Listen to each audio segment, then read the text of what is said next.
La Secretaría de Seguridad Pública y la Procuraduría General de México revelaron en las últimas horas el más reciente informe sobre narcotráfico en el país. Según el documento oficial, por lo menos 7 nuevas organizaciones de la droga han surgido en lo corrido del último año.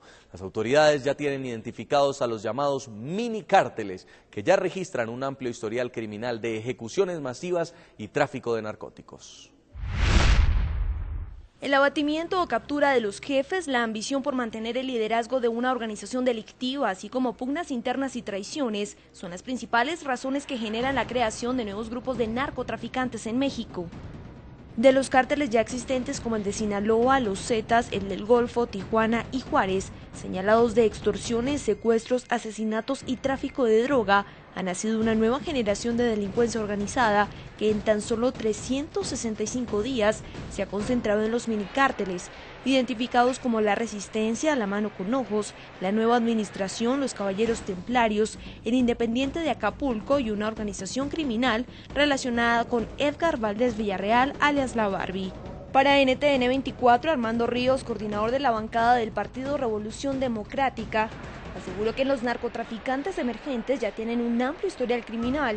O actores que antes se dedicaban territorialmente al trasiego de droga, al no tener una capacidad logística para continuar con ella, pues han generado un cambio o han mutado hacia afectaciones más directas a la población, como la extorsión, el secuestro, actividades de robo de coches, y esto lo que nos habla pues es de que la lucha contra el crimen organizado, como se ha seguido, pues ha carecido, digamos, de una visión, sobre todo en coordinación específica y estricta, con quienes tienen que atender el tema de los delitos en el orden común, que son los gobiernos de los estados.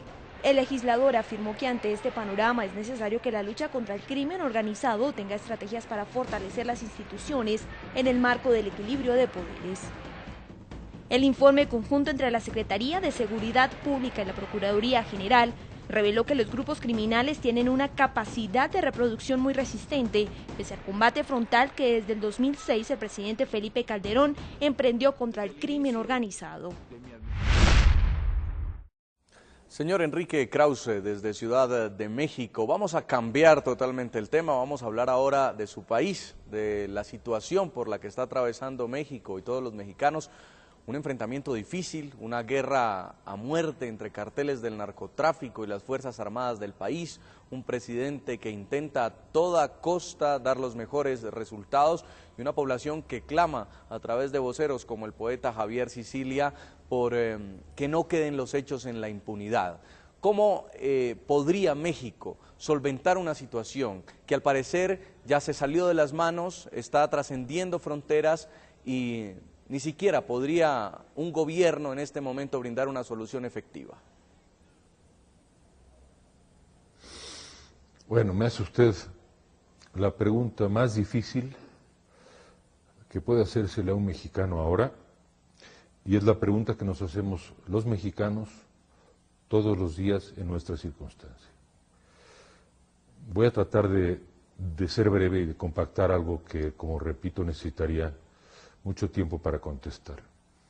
México fue una isla de paz durante muchos decenios, después de la Revolución, digamos desde 1929 hasta casi el fin del siglo XX. Los mexicanos por muchas generaciones nos acostumbramos a ser un pueblo pacífico. De pronto nos llegó una cita con la historia y con la geografía. Debido a las razones que ustedes los colombianos conocen bien, bueno, el negocio que era un negocio en el que de la droga, en el que los mexicanos eran simplemente un eslabón de la cadena, fue tomado en una medida importante por los carteles mexicanos, y la razón es muy sencilla. En Estados Unidos está el principal mercado de las drogas, pero no solo está ese principal mercado del consumo, sino también son el principal proveedor de las armas que con toda facilidad cruzan la frontera. Es la tormenta perfecta. Esta guerra tenía que sobrevenir, es imposible que no sobreviniera.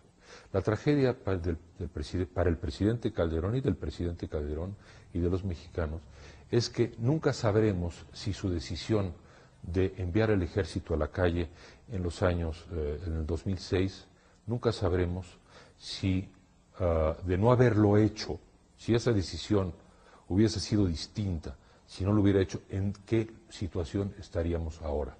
Un sector importante de la población en México lo culpa de los 40,000 o 50,000 muertos, presuponiendo entonces de que, a pesar de tener un problema serio de criminalidad y droga, de no haber puesto el ejército en las calles, México tendría una situación de relativa paz. Yo en particular no lo creo. Creo que, pero tampoco creo que la decisión de enviar al ejército en el 2006, tal y como se tomó, fue acertada. Por lo que usted nos acaba de contar, entonces, ¿los mexicanos no son un pueblo que está acostumbrado a la violencia? Señor Kraus. Pues aunque parezca mentira, no lo somos. La leyenda y el mito está en que, bueno, somos el pueblo de la Revolución Mexicana, ¿no? ¿Cuántos chistes han corrido a lo largo del siglo XX sobre nuestras grandes figuras revolucionarias, Villa y Zapata, etcétera?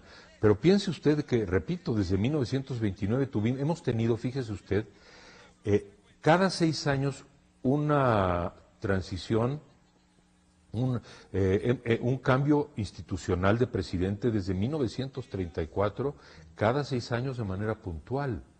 El PRI tuvo muchos defectos, indudablemente, la corrupción y el autoritarismo fundamentalmente, pero durante todos esos años México fue un país de paz.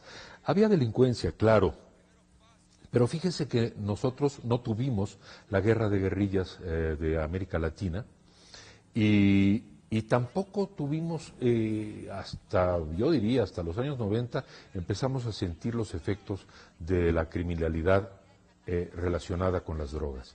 Entonces, yo diría que 4 generaciones de mexicanos, yo mismo, que nací en 47, le puedo decir que fuera del movimiento estudiantil del 68, que desembocó en la trágica matanza de Tlatelolco, en el movimiento estudiantil, el país ha sido, en términos relativos, por ejemplo, con respecto a muchos otros países y a América Latina, un país relativamente pacífico. Por eso estamos en un estado de shock, ¿me entiende usted? Y no nos acostumbramos a la idea, pero vamos a tener que acostumbrarnos a la idea de que esto va para largo y tenemos que enfrentarlo, bueno, como yo creo, sin idealizar, que lo han enfrentado ustedes en Colombia, es decir, asumiendo que se trata de una lucha larga, pero que hay que librar con las instituciones, dentro del marco democrático. Antes, Jason, en el siglo XIX y en el siglo XX, la solución cuando México caía en situaciones de caos, era la aparición de un hombre fuerte, un general, como Porfirio Díaz o como Álvaro Obregón o como Plutarco Elías Calles. Bueno, ahora nosotros no tenemos esa opción porque ya somos un país democrático y no es reversible la democracia. Y no es ni debe serlo, porque ningún personaje único puede garantizar o puede ofrecer la paz a México. La paz a México va a llegar con la acción concertada de la ciudadanía y del gobierno y de los gobiernos locales, estatales y de todo el Estado mexicano en esas varias vías que yo le enumeré, en la policía, en el sistema judicial, en las aduanas, en las cárceles, en las finanzas, en seguir las finanzas. Estamos viendo que en Inglaterra se hackean las vidas hasta de la familia real. Bueno, no veo cómo es imposible que en la correlación en este país no pueda llevarse las posibilidades de sondeo en las redes, en el Internet, hasta localizar esos flujos financieros. Pero además me faltó mencionar un factor fundamental, que es la relación con los Estados Unidos. México tiene que entablar con los Estados Unidos un nuevo tipo de relación. Y Estados Unidos tiene que entender que tiene que tratar a su vecino del sur de otra manera.